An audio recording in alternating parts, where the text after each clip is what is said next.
Debbie keeps struggling.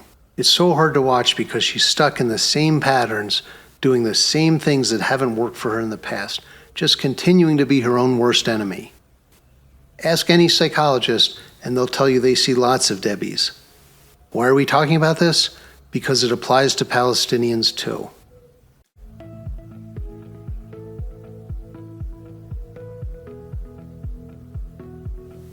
Welcome back, and thank you for wanting to know the facts and the truth. What's going on in the Israeli-Palestinian conflict is big. You can't miss it on the news. You can't miss it on college campuses, and you really can't miss it online. But what are the facts? Why is this happening? That's what we're here to answer.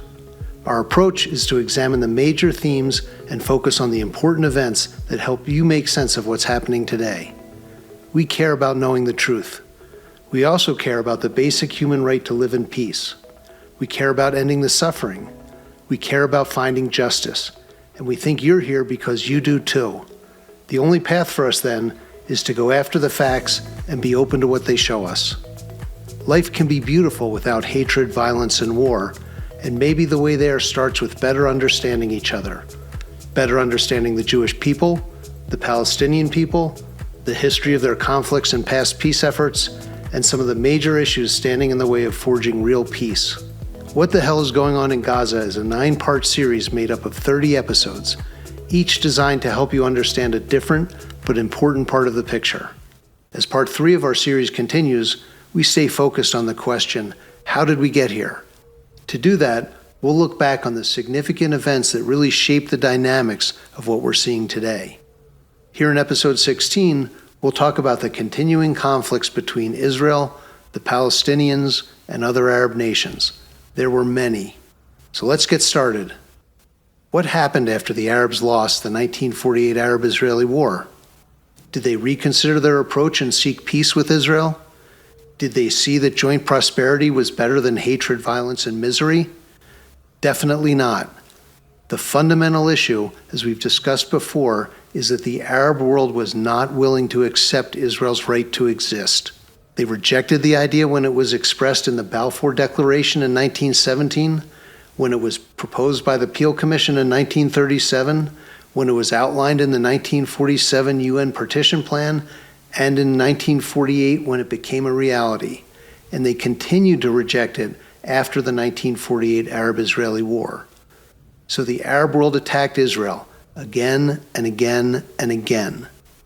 From 1948 right through 2023, you can see attack after attack.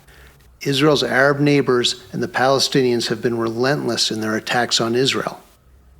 After the 1948 Arab-Israeli War, the Fedayeen insurgency continued until 1967, with fighters from the PLO, Egypt, Jordan, and Syria attacking Israel whenever and wherever they could. For nearly 20 years, Arab guerrillas infiltrated into Israel from Syria, Egypt, and Jordan to carry out attacks against Israeli civilians and soldiers. Then it was the 1967 Six-Day War, when Egypt and Jordan brought war again to Israel, then were joined by Syria, Iraq, and fighters from Algeria, Saudi Arabia, Kuwait, and the PLO. Then it was the War of Attrition from 1967 to 1970, when Egypt, Jordan, Syria, and the PLO, with support from the Soviet Union, attacked Israel. Then it was the Yom Kippur War of 1973, when a coalition of Arab nations led by Egypt and Syria jointly launched a surprise attack against Israel on the Jewish holy day of Yom Kippur. Then it was the Palestinian insurgency in Lebanon, which lasted from 1971 to 1982, when the PLO and Lebanese forces attacked Israel and Lebanese Christian militias. Syria joined the attacks too. Then it was the South Lebanon conflict, which lasted from 1985 to 2000. Hezbollah, along with Lebanese and other Islamist militia forces, attacked and fought Israel and the Christian South Lebanon Army. Then it was the First Intifada from 1987 to 1993, in which Hamas and the PLO led sustained rioting in the West Bank, Gaza, and within Israel. Then it was the Second Intifada from 2000 to 2005, in which Hamas and the PLO again led a major uprising by Palestinians against Israel. Ironically, the second intifada was triggered by the failure of the Camp David summit, though that failure was specifically as PLO Chairman Yasser Arafat intended. Then it was the 2006 Lebanon War in Lebanon, northern Israel, and the Golan Heights, caused by Hezbollah launching attacks on Israeli cities and the Israeli military.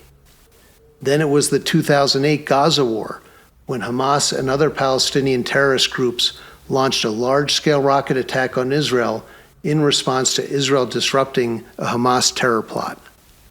Then it was the 2012 Israeli Gaza operation, launched by Israel in response to a major rocket attack and terrorist attacks by Hamas and Islamic Jihad. Then it was the 2014 Gaza War, initiated again by Hamas. This time, Hamas-affiliated Palestinian militants kidnapped and murdered 3 Israeli teenagers in the West Bank. When Israel then arrested Hamas militants, Hamas responded with another major rocket attack into Israel from Gaza. Then it was the 2021 Israel-Palestine crisis, when Hamas and multiple Islamist militant groups led riots by Palestinians in East Jerusalem over an anticipated decision by the Supreme Court of Israel to evict 6 Palestinian families in East Jerusalem. And then it was the 2023 Israel-Hamas war, triggered by Hamas's brutal attack on Israeli civilians. The number of these conflicts, the frequency of these conflicts, and the representation from all over the Arab world show that the purpose has always been to destroy Israel and exterminate the Jews. If it were anything else, then surely one of Israel's many offers of peace would have led to serious negotiations and an independent Palestinian state. It wasn't only the surrounding Arab nations that kept attacking Israel. The PLO attacked too. Let's talk about who the PLO is. The Palestine Liberation Organization was founded in 1964 by the Arab nations to establish an Arab state over all of Palestine and expressly to bring about the elimination of the State of Israel. A founding principle of the PLO was that armed struggle was the only path. Yasser Arafat was the internationally famous leader of the PLO from 1969 to 2004. He stated very clearly his and the PLO's goal as reported by the Washington Post in March 1970. Quote, "We shall never stop until we can go back home and Israel is destroyed. The goal of our struggle is the end of Israel, and there can be no compromises or mediations. The goal of this violence is the elimination of Zionism from Palestine in all its political, economic, and military aspects. We don't want peace, we want victory. Peace for us means Israel's destruction and nothing else." The PLO, the sole representative of the Palestinian people, pursued an ongoing campaign of terrorism and destruction, exactly in line with the strategy of Arab leaders since the turn of the century. The PLO embraced terrorism, murdering Israeli athletes at the 1972 Munich Olympic Games, killing schoolchildren at Ma'alat in 1974, attacking Israeli tourist buses along the Haifa to Tel Aviv coastal highway in 1978, hijacking the Achille Lauro cruise ship in 1985 and murdering disabled American Jewish passenger Leon Klinghoffer, just to mention a few. The PLO was so violent and disruptive that it didn't take long before it was unwelcome in other Middle Eastern states. While headquartered in Jordan, the PLO openly called for the overthrow of the Jordanian monarchy, terrorized and robbed Jordanians, killed Jordanian policemen, and continuously launched rockets into Israel from Jordan. By the 1970s, Jordan had had enough. Its military expelled the PLO in a brutal, full-scale war. The PLO then moved into Lebanon, where it tried to overthrow Lebanon's government, leading to a bloody civil war within 4 years, a civil war that started Lebanon's slide into chaos and conflict from which it still hasn't recovered. Kuwait had such problems with the Palestinians that it ultimately expelled 300,000, at the time representing 18% of Kuwait's population. The final straw was that the Palestinian population in Kuwait openly supported Iraq when it invaded the country in 1990. After being driven out of Lebanon, the PLO moved its headquarters to Tunisia, but the PLO soon wore out its welcome there too. As the New York Times reported, quote, "In the late 1980s, the Tunisians, troubled by upheavals among its own people and eager to avert other problems, withdrew the Tunisian passports that had been granted to some PLO officials and canceled residence permits of others.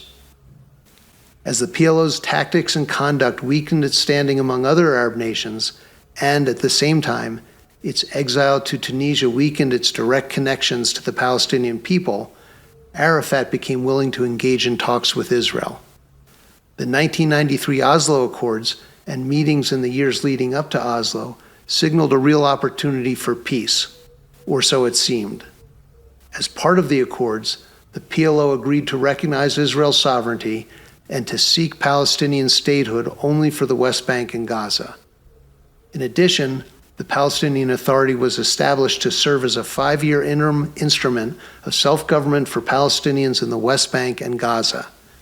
In part, the PA was created to establish a nonviolent political entity for Palestinian governance after so many decades of terrorism by the PLO. Unfortunately, none of it worked. In episode 18, we'll explain more, but the short version is that once the PLO felt emboldened by renewed public support, it torpedoed the peace process by reintroducing, after more than 7 years of negotiations, an impossible demand for the right of return for all Palestinian refugees. And the Palestinian Authority? It was co-opted by Arafat, establishing himself as its head and populating it with the same people who ran the PLO. The 5-year point at which the PA was supposed to be replaced came and went more than 25 years ago, and the violence continued. Since the signing of the Oslo Accords, Israel has suffered terrorist attacks on buses, restaurants, discotheques, shopping malls, universities, civilian homes, and checkpoints. Israeli soldiers have even been caught and lynched. The long list of perpetrators, militant groups who use terrorism to attack Israelis, reflects widespread Palestinian opposition to Israel's existence or peace with Israel. There's Fatah's Al-Aqsa Martyrs Brigades, Islamic Jihad's Al-Quds Brigades, the Al-Nasser Salah al-Din Brigades, the Abu Ali Mustafa Brigades, National Resistance Brigades, the Lion's Den, the Mujahideen Brigades, the Salafi Jihadis, and of course, Hamas's Izz al-Din al-Qassam Brigades, and many more. The attacks happen no matter what Israel does. It's not because they want a state for Palestinians. It's because they don't want a state for Jews. This cartoon says a lot. In the view of the Arab world, there is no room for Israel. It's remarkable when you think about the size of Israel compared to the Arab nations that surround it. Israel is tiny in comparison, yet it seems to be completely intolerable to these Arab nations that Israel exists at all. The 1948 Arab-Israeli War did nothing to end the conflict between Arabs and Jews.